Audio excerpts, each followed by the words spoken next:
और बात करेंगे जोशी मठ का मामला जो है वो सुप्रीम अदालत के सामने आज आया, लेकिन अदालत ने इसको सुनने से इनकार कर दिया। क्या कुछ रहा आज अदालत में? जोशी मठ की आपदा को लेकर कुछ संगठनों ने सुप्रीम कोर्ट में जनहित याचिका दायर की थी और उस जनहित याचिका पर सुनवाई करने से सुप्रीम कोर्ट ने इनकार कर दिया।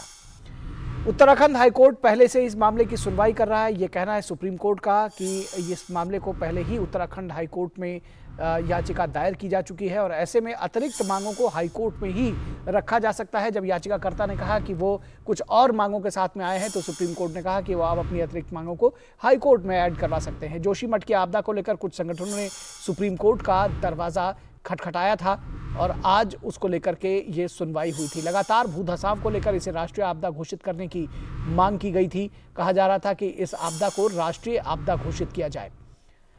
जमीन धंसने के कारण जोशी मठ के कई मकानों में दरार आ गई है और उसके बाद लगातार केंद्र और राज्य सरकार एक्टिव मोड में है और उसमें जो भी बचाव के कार्य हैं वो किए जा रहे हैं। 148 भवनों को सरकार ने असुरक्षित चिन्हित कर इसे खाली कराने की प्रक्रिया भी शुरू कर दी है।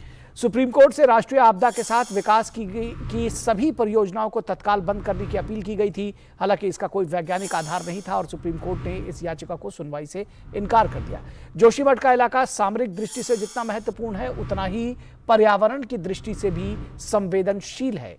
गंगा की सबसे बड़ी सहायक नदी अलकनंदा यहीं से होकर गुजरती है और जोशीमठ का जो इलाका है वो अलकनंदा के समीप ही बसा हुआ है। केंद्र की उच्च स्तरीय कमेटी में पर्यावरण मंत्रालय, जल आयोग, जियोलॉजिकल सर्वे ऑफ इंडिया और एनएमसीजी के एक्सपर्ट्स शामिल हैं। ये सारे एक्सपर्ट्स मिलकर ये सभी विशेषज्ञ समस्या को समझने और उस पर त्वरित कार्रवाई करने के लिए कार्यरत हैं। वो लगातार इसके लिए मेहनत कर रहे हैं, जुटे हुए हैं। सवाल यह है कि आबादी के बढ़ते बोझ और बेतहाशा भवन निर्माण ने पारिस्थितिकी संतुलन को बिगाड़ दिया है। जरूरी है कि आबादी को सुरक्षित स्थानों पर फिर से जिंदगी बसाने का मौका मिले और इसकी कोशिश लगातार कर रही है केंद्र और राज्य सरकार और यही वजह है कि पुनर्वास के तमाम कार्य किए जा रहे हैं। हमारे संवाददाता विकास सारथी और ज़्यादा अपडेट के साथ जुड़ रहे हैं हमारे साथ में इस पूरी खबर पर। विकास, आज क्या कुछ कहा सुप्रीम कोर्ट ने जब ये याचिका सामने आई और जैसा कि आपने खबर में बताया, आपने जो अपडेट दिया था कि इनकार कर दिया, इनकार करने के साथ में क्या कुछ टिप्पणियां की?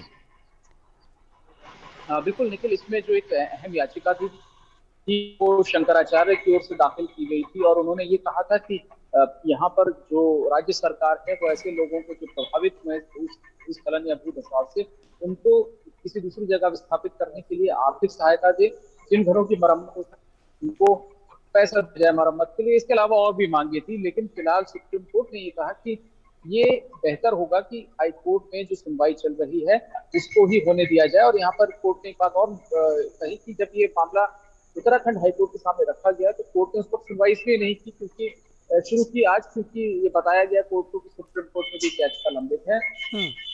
लेकिन जस्टिस ने कहा कि जो पहला कोर्ट इस मामले में बनता है जिसकी सुनवाई तक वो हाई कोर्ट है और ऐसी कोई भी रेमेडी ऐसा नहीं है कि उपलब्ध ना हो हाई कोर्ट में जो सुप्रीम कोर्ट से मिल सकता है। जो भी आपकी प्रार्थनाएं हैं याचिका में आप उनको लेकर के हाई कोर्ट जाए और उचित आदेश होगा।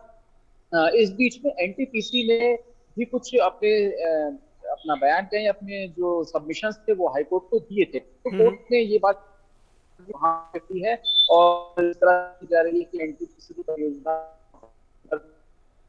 की चीजों को हाई कोर्ट भली भांति देख सकता है और इसीलिए सुप्रीम कोर्ट ने मामले को आज कहा कि हम सुनवाई के लिए वापस आपको कहते हैं कि आप हाई कोर्ट में जाएं और वहां पर सुनवाई का हिस्सा बने। कोई ऐसी प्रार्थना है जो अभी हाई कोर्ट के सामने नहीं है। तो किन बातों को दरअसल लेकर के मांग करें?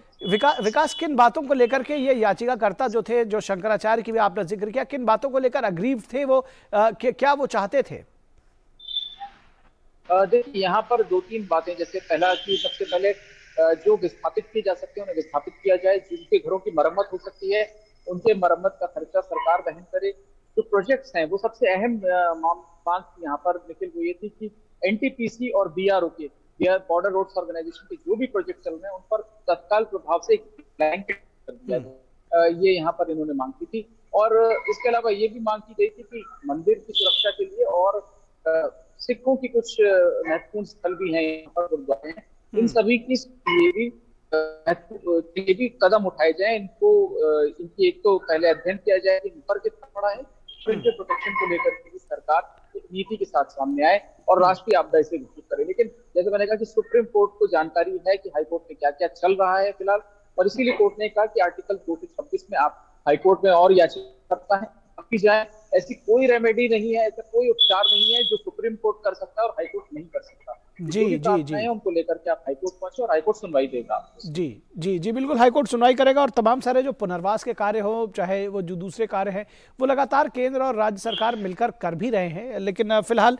जो लीगल रेमेडी की बात थी, वहां पर सुप्रीम कोर्ट ने साफ कह दिया कि हाईकोर्ट में जाइए और वहां आपकी सुनवाई होगी। बहुत शुक्रिया इस तमाम बातचीत और जानकारी के लिए विकास सारथी।